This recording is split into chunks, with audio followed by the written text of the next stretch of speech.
and Terry Moore in 14 hours. Ladies and gentlemen, your producer, Mr. Irving Cummings.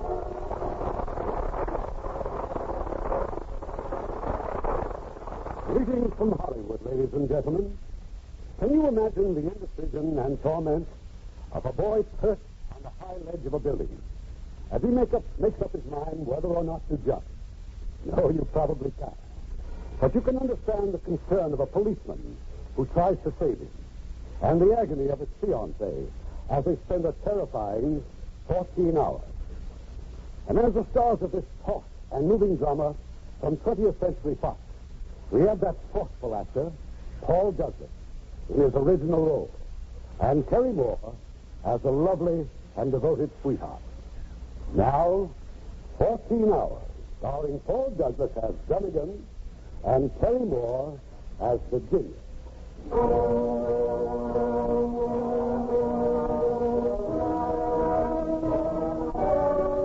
It started at 10 minutes to 9 on the morning of St. Patrick's Day on a busy street in New York City. It started with a woman's sudden scream. What's the matter, lady? You see a flying saucer or something? Look, the hotel window. That man, he's going to jump in the window. He's going to jump. Holy smoke! Better do something. The policeman. Get the policeman. Hey, officer! Officer, come on! Officer. The crowd started to gather, most of them not quite sure just what the excitement was all about. So what is it? Somebody advertising something, maybe? You got me, lady. Could be. Crazy people. Anything to attract attention. By now, the policeman had rushed to his call box to report to his precinct. This is Dunnigan. Dunnigan, traffic 8. There's a jump on the ledge at the Hotel Rodney. A man, yeah. The 15th to 16th floor. Yes, sir. I'm on my way. 15th floor, the Hotel Rodney. Room 1505. The manager's at the window, pleading frantically with a young man who's standing on the narrow ledge. You come in from there. You want to kill yourself? Get in there. I'll call the police. If the police come near me, I'll jump. Where is he? Where is he? Coming out. He's on the ledge now. Be careful. He said he's jumping. He's standing for him. Look, give me your tie. Your necktie. Look, I'll take my coat off. You see, take off my jacket, put your tie on, and maybe he won't think I'm a cop. Now, who is he? I don't know. We're checking the guest registrations now. Well, there'll be an emergency squad here any minute. Get word down to the lobby and stand back. Let's see what I can do. Hello? Hello. This is Mr. Regan. Oh, it's a pretty dangerous thing you're doing out there, kid. You might fall off and hurt somebody. Down there. What are they watching me for? Well, you know how people are. Somebody starts to look, and before you know it, there's a whole crowd. Well, if you're wondering about me, well, You come any closer and I'll jump. Who's coming closer? This ledge here. Too narrow for me, kid. But if you stay out there much longer, the joint's going to be creeping with cops. You hear those sirens? I hear them. Well, they may be just a little bit sore about this happening on St. Patrick's Day. It's a big day for the cops. They got their buttons polished and they... Hey, look, I got an idea. I could sneak you down the hall into my room before they get here. We could, order up a swell breakfast. Who's in the room? Who's in there with you? Just a couple of guys from the hotel, that's all. If anyone comes near me, I'll jump. They won't bother you, kid. Stay right there, huh? Stay there. I'll be back in a minute. Who are you?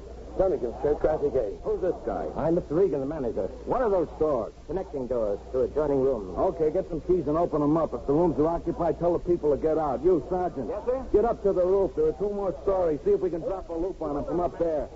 Just a minute. Who's Deputy Chief Muxter? I am. Telephone. Okay. You, Dunnigan, get away from that window. Hello?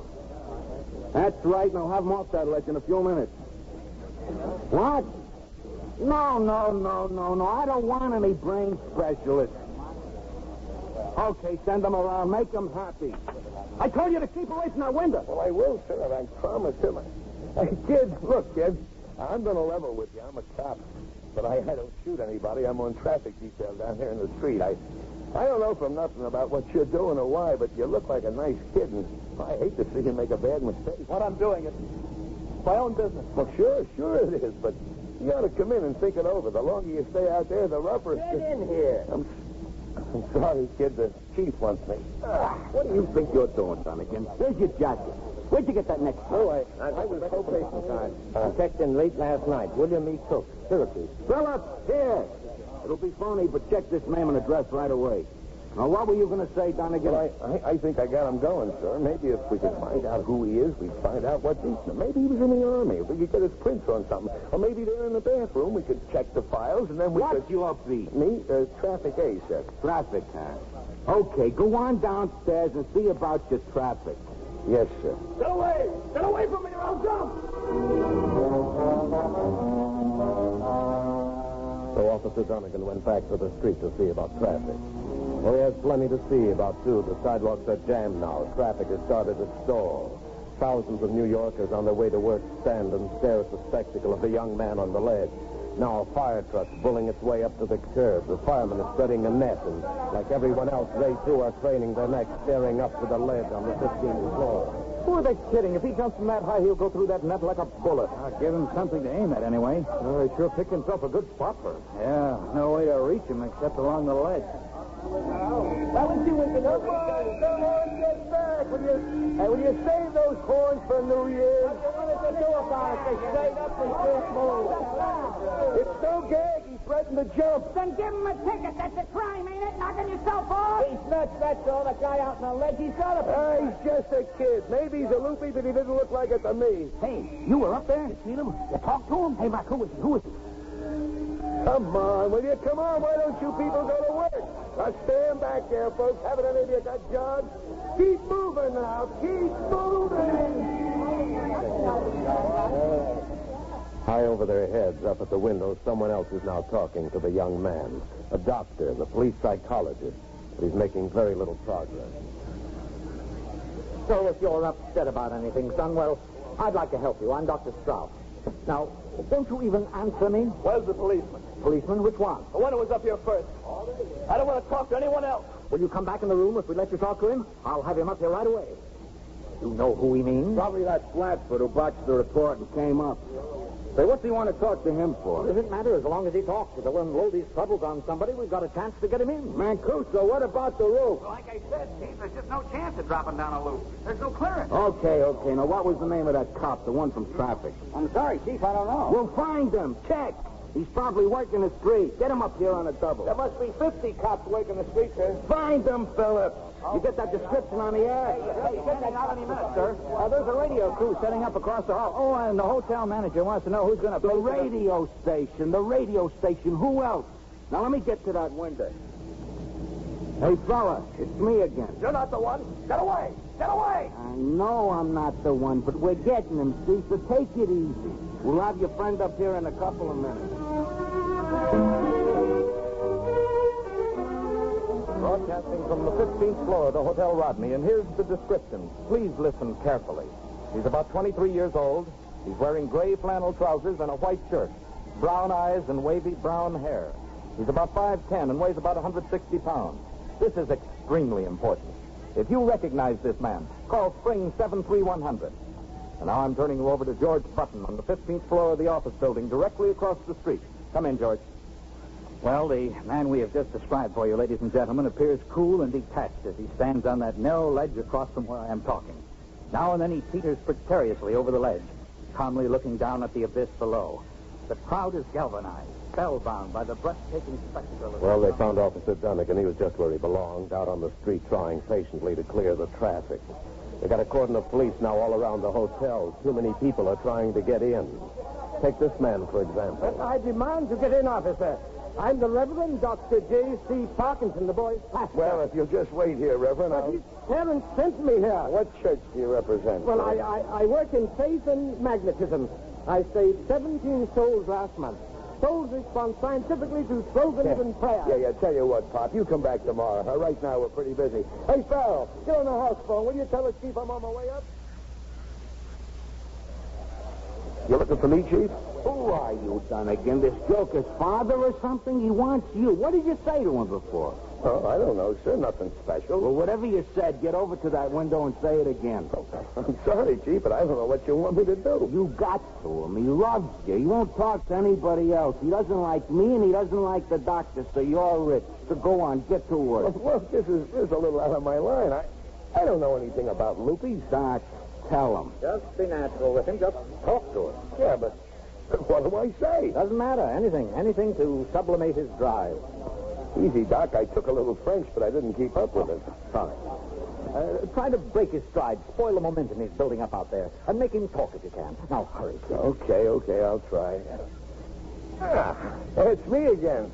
How you doing, kid? Look, down there. The traffic's all tied up. You're telling me. My fault, huh?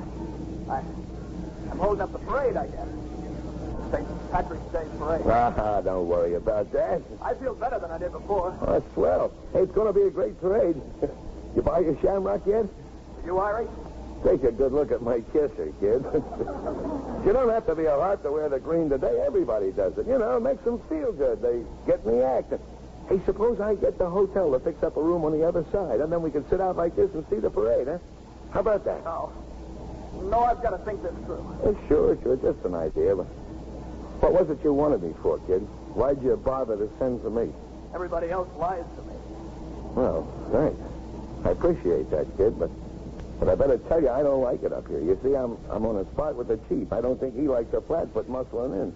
But you sent for me, and I want to help you. If you're so busy, you can go back. No, I didn't mean that. Hey, look, if it's a girl, kid, I can tell you all about. Well, there was a girl once in Bayside. Can I have a glass of water, please? Sure thing. Anything you like, just speak up. And maybe a little icing. Not much, just a little. Sit tight, kid. I'll be right back. Well, we want a glass of water with ice in it. Water? What for? I guess he's thirsty. I don't know.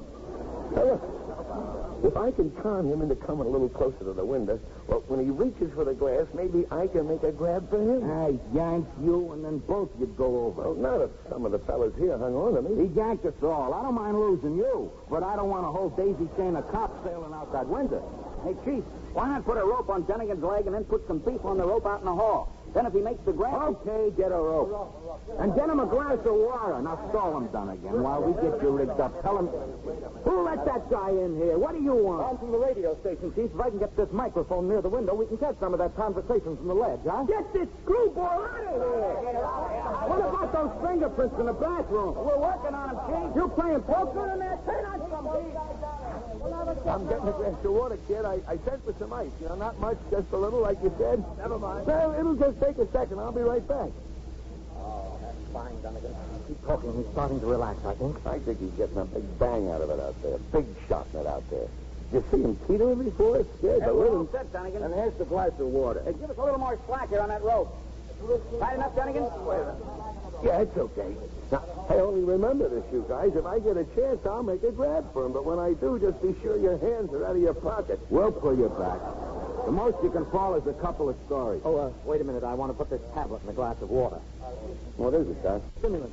May pick him up a little, raise his spirits. Don't worry, he won't take it. Good luck, Dunnigan. Thanks. Now, call out as far as you can, but don't let him see that rope around your leg. Okay, Chief. Go ahead, get going. They saw him from the street, Dunnigan the traffic cop, crawling out of the window and onto the ledge. And suddenly they were silent and tense, a great sea of people frozen, motionless. They were like him now, like the young man who clings taut and stiff against the side of the building. Here you are, kid. Glass of water. Thanks. You can't reach it, huh? It's okay. I'll get out a little closer to you there. Maybe you should just set it down. Here, You're trying to grab me! You want to grab me? I won't let you!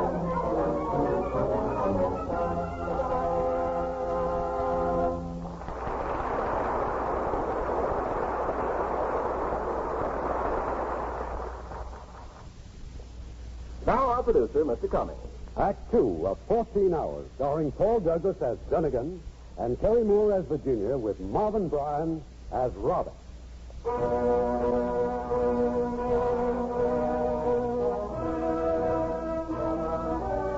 A moment later, Officer Dunnigan and the young man are still on the ledge, safe, for the time being, anyway. I hope you don't do that again, kid. Another inch and you'd have been down there on the sidewalk. I thought you were going to grab me.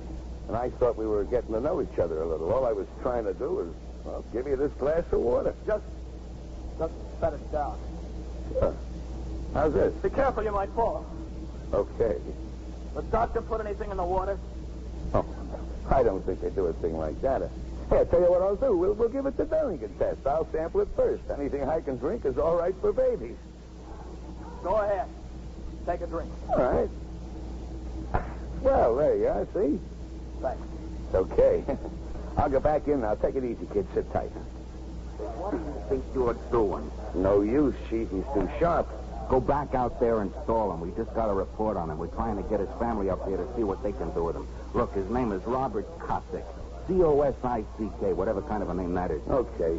His mother and father are divorced. He may not want to talk about that, but see what he can find out. Look, Doc, Okay, what'd you say his first name is? Robert. Well, keep that rope on your leg. You may get your chance yet to be a hero. Well, what about the stuff I drank in that water? Oh, forget it, Donegan. It won't hurt you. Here. Hi, kid. You want another drink? No. Could I have a cigarette? Sure thing, Robert. Here, take the pack. Put it in your left hand. Now, drop it on the ledge. Okay. Thanks. That name. How did they find out? Police routine. They got a pretty good line on you, Robert. None of their business. Oh, they're just trying to help you. Everybody's trying. The cops, the firemen, the people down there in the street, the radio people, everybody. All we want for you... None of their business. I don't want anybody clouding me. Cigarettes. I don't smoke much usually. I try to take care of myself. Good idea. Everybody ought to take good care of themselves. My father drinks too much. Yeah? Well, I got a cousin like that. Real nice fella, see? Only every time he reaches...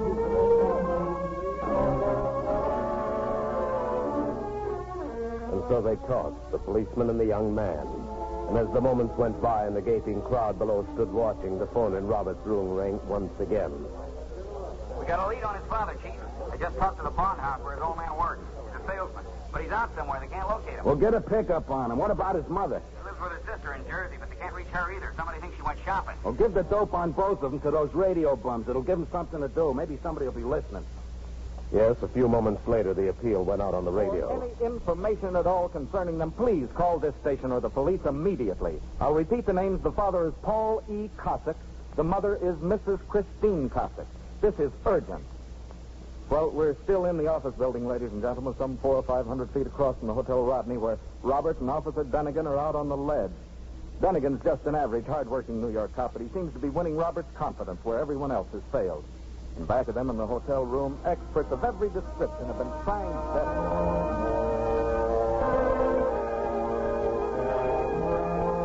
And so on and so on.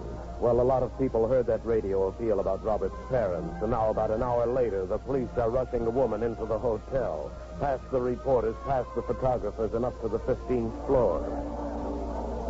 Just one thing, Chief. I'd like to talk to Mrs. Cosick before you let her see him. Why? Well, she might upset him. You never can tell. Oh, sure. Well, you psychoanalyze it, Doc. He died. Phillips, tell Dunnigan the kid's mother's coming in. Where is he? Where is he? I'm his mother. Oh, come in, Mrs. Cosick. Now, please, this is very important. Who are you? He's Dr. Stroud. Now, your son may be acting, Mrs. Cosick. We don't know. Or he may jump at any moment. Please let me see him. Bobby! Bobby! No, Mrs. Cosick, now, just a moment, Oh, I please. knew something was wrong. I didn't even know where he was. I wasn't even sure he was in New York. It's my mother. I can hear her. They've got my mother in there. That's right, kid. They just told me. Don't let her talk to me. Don't let her see me. Oh, now, look, Robert, she's worried about you. Bobby! Bobby! Okay, let her go to the window. Get in here, Dunnigan. Take it easy, kid. Now, just don't get upset, huh? Bobby! Bobby, look at me. What's the matter? Look at me, son. What do you want? I haven't got much time. Oh, please come in, please. Nothing is that bad. Oh, Bobby, please. Don't ever call me that again. I'm sorry. I'm sorry, but please come in. I love you, Robert. Don't do this. I know you don't want to do this to me. Robert, you love me, don't you? I haven't done anything, have I? No, you haven't done anything. Oh, then what is it? Are you in trouble, dear? Do you need money? You haven't been eating right, have you? You're upset. Am I? You've seen your father. Robert, oh, nothing is really this bad. Robert, what are you going to do? I don't know. I haven't made up my mind yet. Oh, I'll do anything if you just come in. It's easy, Robert. All you have to do is take a few steps over here to the window. Go away. I can't stand anybody trying to make me do things.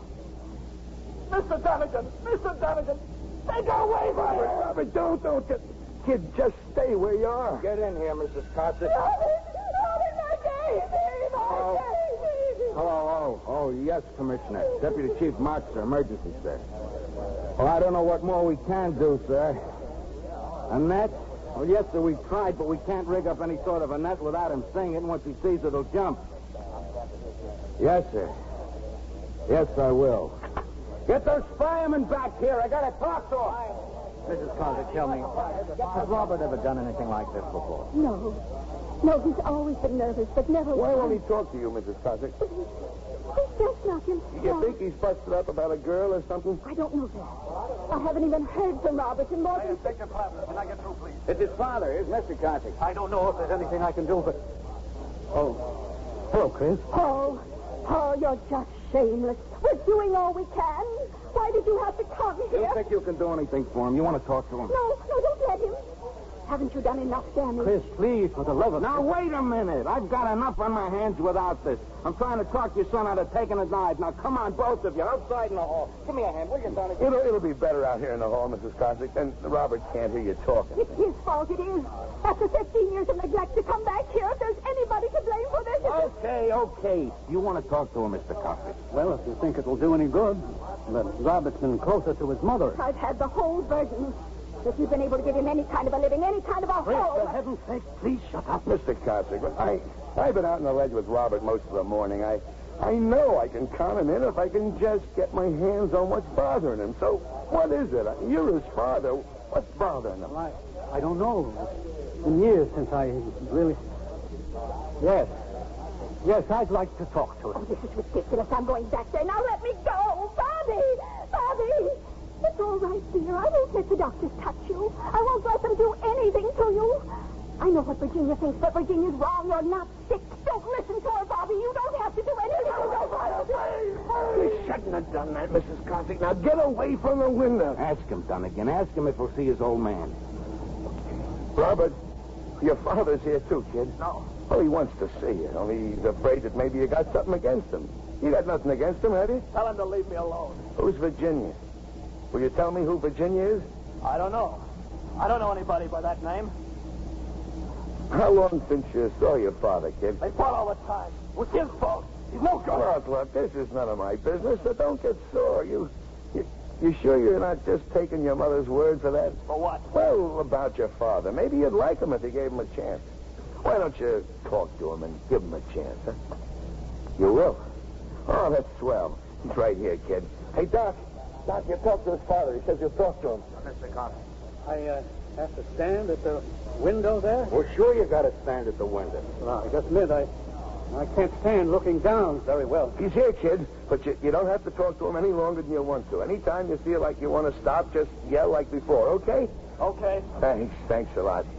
Go ahead, Mr. Cossack. Robert, I want to help you if I can.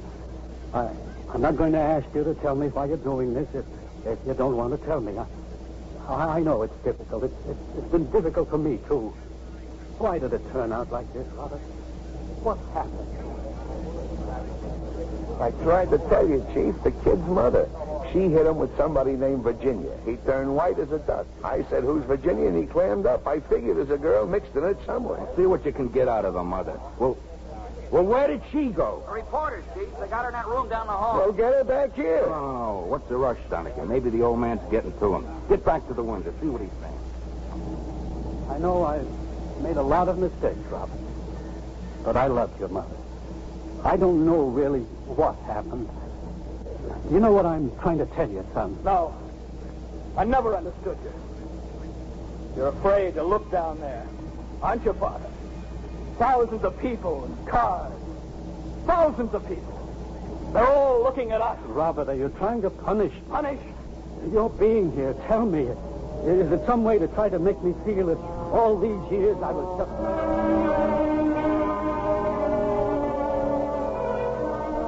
Far below them, down on the street, the tension has eased a little. It's become a sort of a holiday. Some of the cab drivers are making up a pool. There'll be quite a prize going to the driver who'll guess the hour closest to that moment when Robert jumps. The concessionaires are there, too. Hot dogs, balloons, ice cream.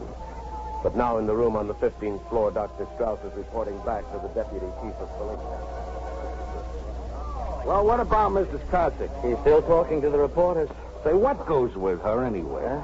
She's a case herself, just like the boy. She keeps telling them how much she gave up for her baby. Thinks she used to be a musician, might have been a concert pianist, if she hadn't devoted her life to her son. Well, what's that supposed to prove? Hard to say. Guilt complex, I suppose, somewhere along the line. Chief, please, let me talk to her. There's one thing you can do, Dunnigan. Get down there and clear out those reporters. Then, can I talk to her? But there's nothing much I can do here as long as the father's talking to him. Doc? Go ahead, Dunnigan. Second room across the hall. What do you want? Why did you send the reporters away? I want the doctor. I'm under the care of that doctor. You've just been transferred to me, lady. You're under my care now, and I want to know about the girl. Now, who is she, that Virginia? Is she Robert's girl or something? Oh, please. Please let me alone. I'm his mother. Don't you think I can feel anything? I don't think you can feel anything but sorry for yourself.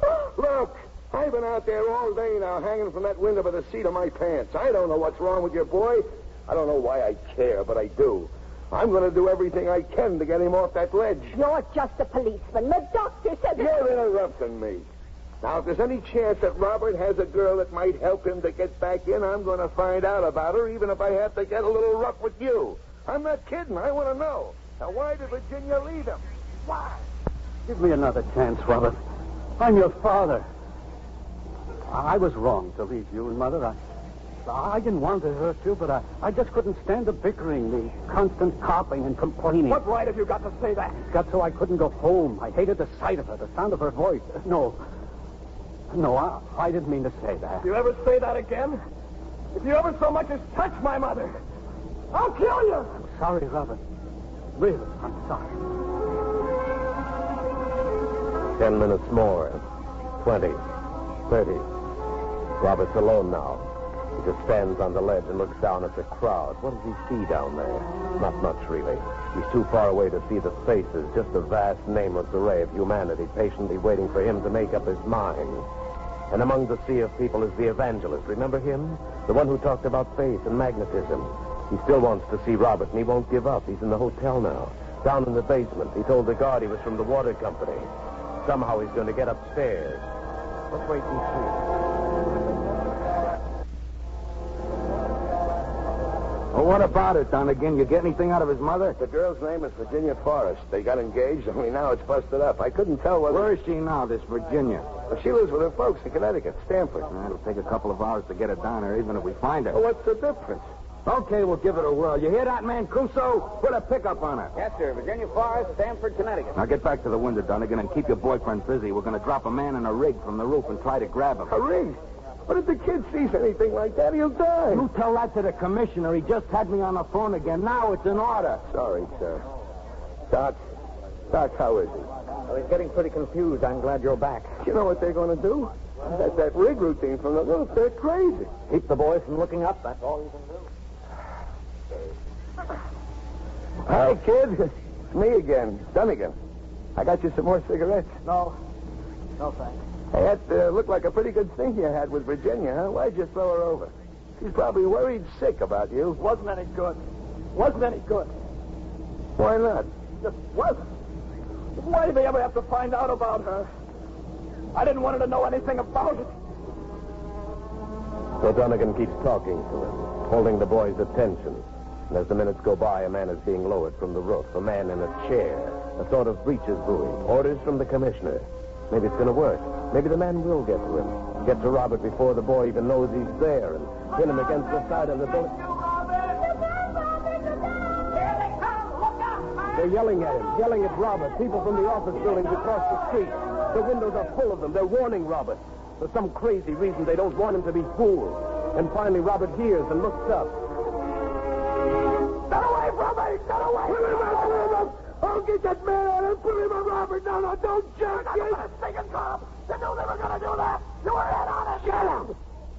Who do you think you're yelling at? Gone, isn't he? They're pulling him up, aren't they?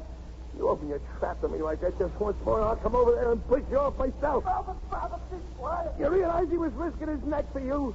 You realize half the police force in New York is climbing around this hotel holding their breath to see what you're going to do? I'm going to jump. I'm not going to jump. Don't let anybody touch me. Give me a glass of water. Okay, kid, if you're going to jump, go ahead. Jump! I trusted you! Well, I got a belly full of you. A belly full of you is what I got. I don't know why I bothered with you in the first place, so go ahead.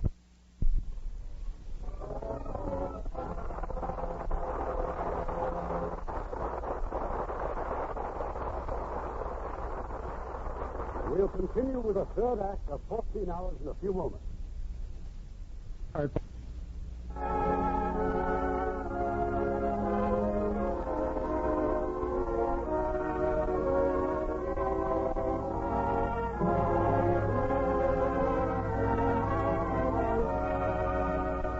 The curtain rises on Act 3 of 14 Hours, starring Paul Douglas as Dunnigan and Terry Moore as Virginia, with Marvin Bryan as Robert.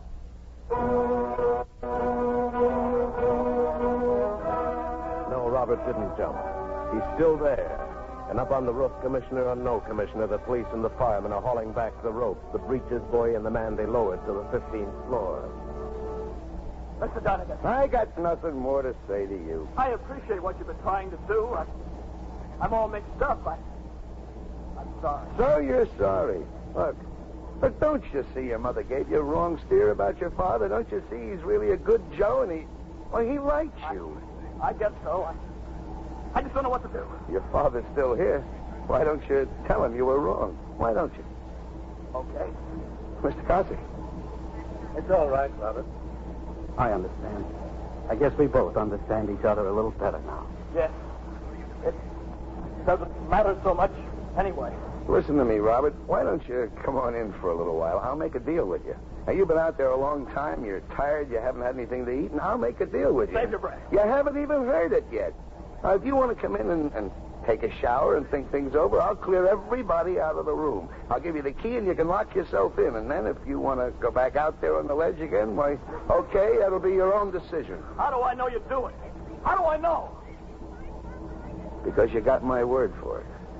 You didn't tell me before when they tried to grab me. No, I didn't, but I think that's a little different, don't you, kid? Anyway, I couldn't have stopped them if I'd have wanted to, but this is just between us. If I say so, you've got my word for it. All right. I believe you. Now stay where you are. Don't come near the window till I give you the sign. I'll need a couple of minutes to clear the room. Stay there. Come on, everybody. Everybody out. Out. All you jokers there. Clear the room. Out. Out. Maybe you got something here, Donegan. Look, you other guys, Doc. Oh, thank you. So talk it up. You know, make some noise. Come on. I want a man in the closet, a man in the bathroom, and I'll get behind the chair. Donegan, you hug the wall. He won't see you till he gets in. Then slam that window. Yeah, sure. Okay, now, who's got the key? I promised I'd give him the key, and I hand it over. I hope you know what you're doing, Donegan. Everybody out in the hall. I mean, everybody.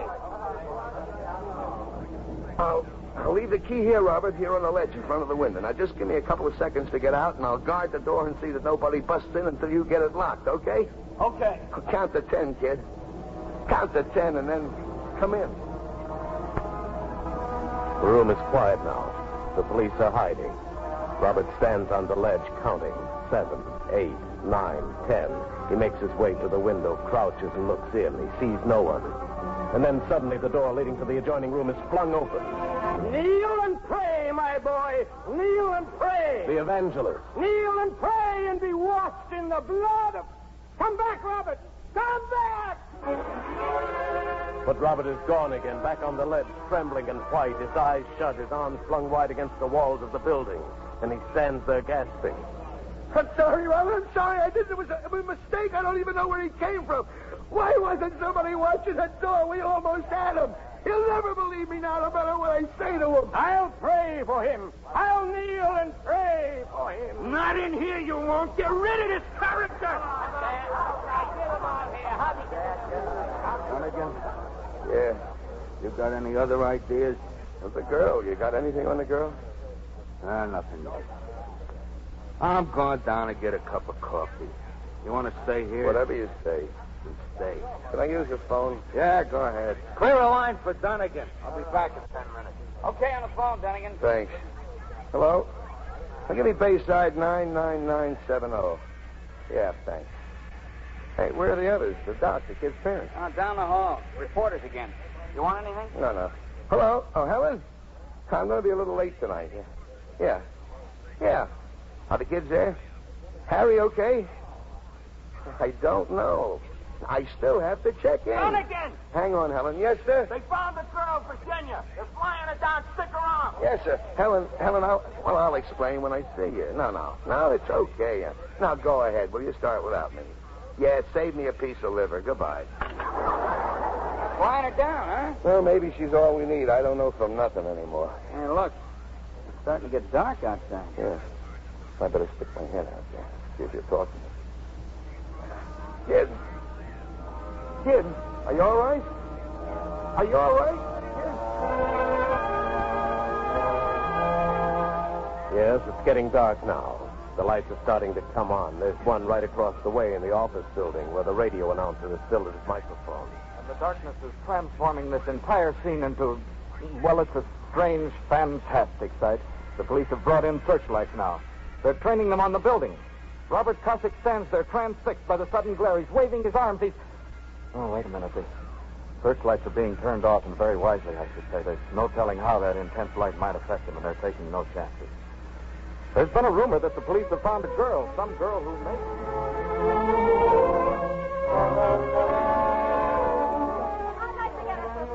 She's just getting out of the elevator, Dunnigan. Moxer wants you in 1507, just you and the doc. He wants you to talk to the girl. Hey, Doc, Moxer wants you in 1507. It's better if we talk alone, Virginia, just you and I and Officer Dunnigan here. Thank you. Robert, he's still out there? Still out on the ledge? That's right, miss, and if it's okay with you, let's get right to the point. You were engaged to Robert, huh? Why'd you break it off? I didn't. He did. He did? Why? Well, he just said that he couldn't. That he'd make me unhappy. That it would... Did you have a fight? No. No, but he'd get mad. What about Virginia?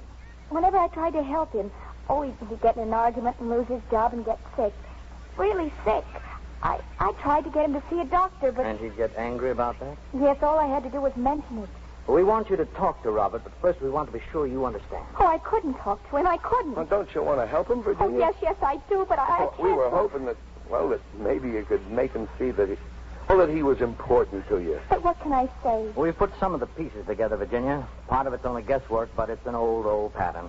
It's been going on as long as they've been families. What's been going on, Doctor? I don't understand. Well, briefly, crudely, it's something like this. Robert's mother didn't want him, not really. He spoiled her beautiful dream of a great career. But she didn't blame Robert. No, on the other hand, she babied him all his life. Instead, she blamed everything on her husband. And probably, without even knowing it, she taught Robert to hate his father. Well, in recent years, Robert realized it was wrong, so he took on an added hate himself. Robert hated himself? And everything that happened proved he was right. He's convinced himself he's of no use to anyone. Virginia, do you love him? Yes, I do. I've always loved him. Well, then tell him so. Please, make him believe it. Once we get him off that ledge, we'll do everything possible to straighten him out. You see, he wants to love you, Virginia, but he feels unworthy. He's afraid to. Doc, please, can we try it now? Yeah. Go ahead, Dunnigan. Take her. They're taking Virginia now to room 1505, and downstairs in the lobby, the police and the firemen have still another idea. They'll bring a net up on the elevator to the 13th floor. They'll turn out as many lights as they can. And in the darkness, Robert won't see them stringing the net beneath him. Well, it's an idea. Maybe this is the one that will work. He'll be occupied anyway, talking to Virginia. In the distance, the clock in Times Square says 9 o'clock. It's been 12 hours. 12 hours and 10 minutes. Robert, it's Virginia. Virginia. But I told them this doesn't have anything to do with you. Oh, why did they have to drag you into this? But, Robert, I love you. I need you, and I want you. That's all. I won't ask you to do anything you don't want to do. They're doing something down there. They're taking something out of the window down there. What does it matter what they're doing? Don't you love me, Robert? I thought you loved me. Oh, Robert, I kept the poem you wrote me in your last letter when you went away. I didn't quite understand it, but it was beautiful. I know it by heart, I do. You were gone, Virginia, and I remember the empty doorway, the soft, dark shadows that said goodnight, the heavy anguish on my shoulders. I look at the awkward hand that cannot touch your beauty. I hear the silent footsteps ascending in the silent street. Forgive me, Virginia. I am empty. Why don't you finish it? Go on, Virginia. Finish it. No. Oh, no, Robert. I didn't mean I don't. I've tasted the wind. I have tasted the earth. There's nothing in between. Nothing but empty anger below. No goal but the restless lantern of the dead.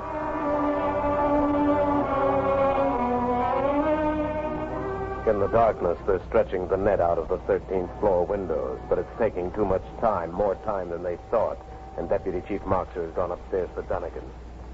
We need maybe 10 or 15 minutes more to get the net up, and then bingo. Let him jump and we've got him.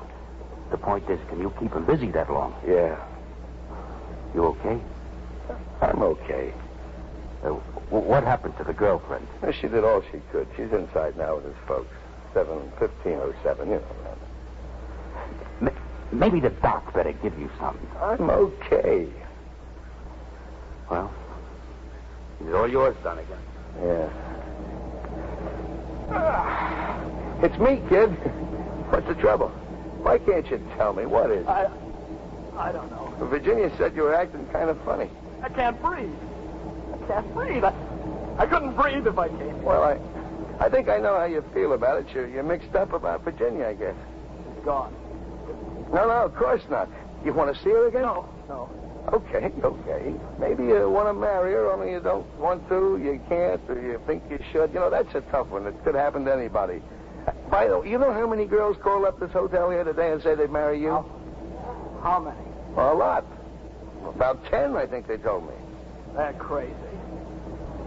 I'd really like to come in, Mr. Dunnigan, but I can't. Why not? I just can't now. Not after this. I might, though, if you could give me a good reason to. But you can't. Life is rotten, and you know it. It's just a rat race. Sure. But there's a lot in it that's okay. Like what? Well, I'm not so sure that I can explain it. I never counted it all up, I guess. A rat race. Anybody that puts up with it is just dumb. What are they doing down there? They got ropes again. I can see them. What's happening? They're just bulling around, kid. You know how cops are. They got to do something. Don't worry about it. They're waiting for me to jump. Everybody's waiting for me to jump. Could be. But I'll make you a bet. You come in this room and you'll hear a cheer go up like when DiMaggio belts one into the stands. If they weren't waiting for me to jump, they'd go home. Yeah, sure. A lot of jerks will look at anything. I don't know. Maybe I agree with you. A rat race, like you said. Man washing a window, making cigars. Everybody wants to see what's going to happen. But jumping off buildings doesn't buy any potatoes. You don't get anything out of this racket you don't put into it. What about you? You happy? Me? You want to hear about me? Okay. Well, some days I get real tired, like now. My back's been troubling me a little lately, but I forget about it when I get out of the suit and get a couple of beers in me. That's one thing that's okay, a beer now and then. I get a kick out of that first swallow when I'm dry. I could never understand how anybody could drink beer. My wife used to feel the same way as you do. I showed her something. I'll put a little salt in it. She drinks it all the time now. Is she nice? Is she pretty? No, she's not a Park Avenue photographer's model, no. I don't suppose you'd say she's pretty. She ought to have had her teeth fixed when she was a kid, but they didn't do much about that in those days. And she's taken on a little around the hips since the 2 kids, but that's to be expected. That's natural. We have a lot of laughs. Maybe I could explain better how I feel if I'd read more books or gone to church more. Helen's more for that, but that's natural. Yeah, it's going to be Easter soon, too, you know. I kind of like Easter. The family, we sort of make a thing of it. Last Easter, though, I was down on the avenue jockeying a top hat. Maybe we'll get to go this year. Hey, why don't you come out this Sunday and meet the wife? We'll eat, and she's a good cook. And then we can go over to Sheep's Head and fish for floppers off the pier. Floppers? What are floppers? Flounders, kid, you know. Flat, white on one side, you know. How about it? How about coming out? No. Why not? I can't tell you. But why can't you tell me? I can't tell you. You're trying to trick me again. You mean you wouldn't like to go fishing with me? I didn't say that. Well, we could have a swell time, honest. This Sunday? Sure, this Sunday. Any Sunday. You pick it. And then, as they talked through the darkness, a blinding flash struck the building. Down the street, some boys, just kids, had turned on the searchlight. Robert spun around like a bullet had hit him. For a split second, he stood there nailed by the glaring light. And then his foot missed the ledge and he fell. And the voice of the crowd was like something never heard before.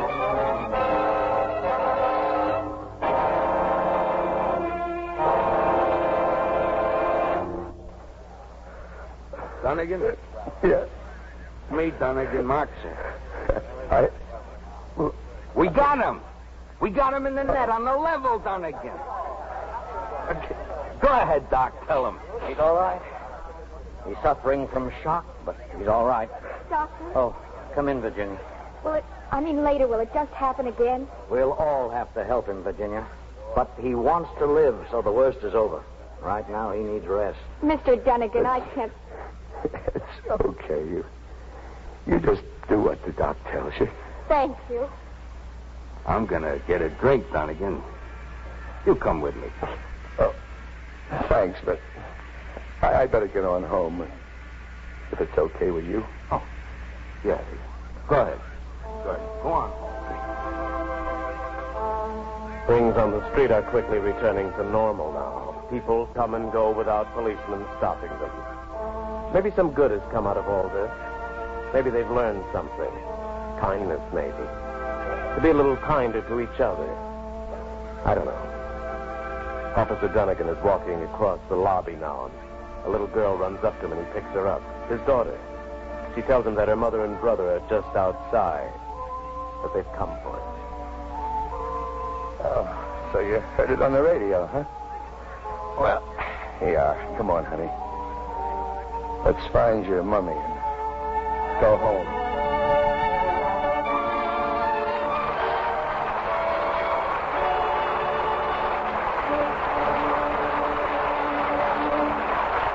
In a moment, our stars will return. And here they are for a well-deserved curtain call. Paul Douglas and Terry Moore.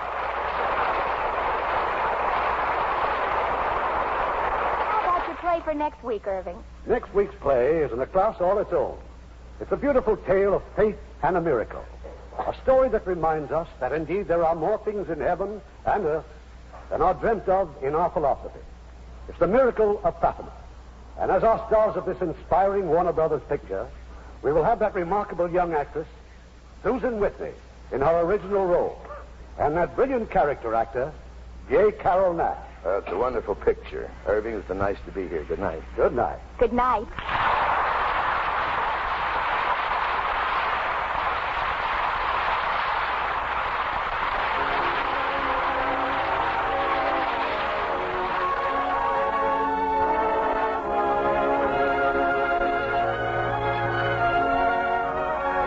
The Hollywood Radio Theater is produced by Mr. Irving Cummings. Our orchestra is under the direction of Rudy Schrager. This is Ken Carpenter inviting you to join us next week at this same time for another presentation of the Hollywood Radio Theater.